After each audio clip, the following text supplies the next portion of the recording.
Сегодня покажу рецепт, который изменит ваше отношение к кабачкам и тунцу. Кстати, муку мы добавлять не будем. Нам понадобится всего половина кабачка. Натираем его на крупной терке. В отдельную миску вбиваем 2 яйца, добавляем соль, перец и немного чеснока для того самого аппетитного аромата. Взбиваем венчиком до однородности.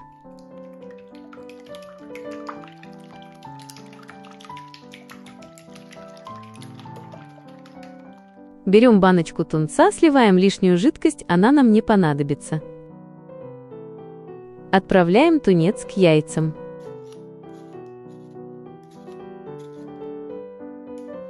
Тщательно разминаем вилкой крупные кусочки, чтобы текстура была нежной.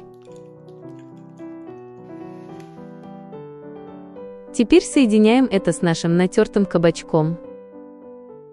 Раньше я всегда отжимала кабачки, пока не попробовала этот метод. Перемешиваем и всыпаем 5 столовых ложек овсяных хлопьев, у меня быстрого приготовления.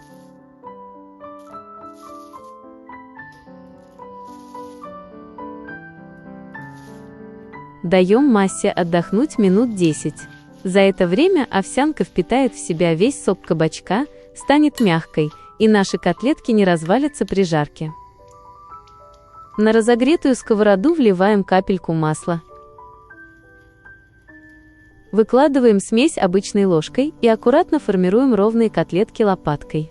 Посмотрите сейчас, жидкости больше нет, овсянка стала мягкой и впитала в себя все лишнее.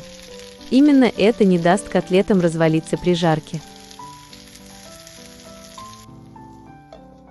Накрываем крышкой и томим на медленном огне до румяности. Кстати, если хотите еще более диетический вариант, их можно не только жарить, но и запечь в духовке.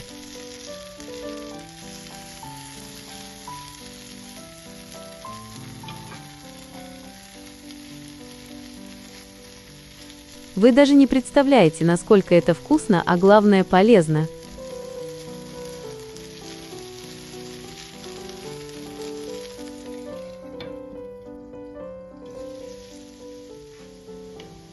Просто посмотрите на эту красоту.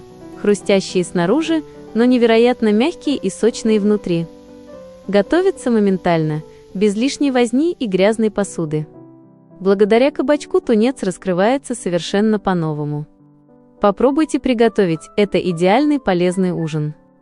Приятного аппетита!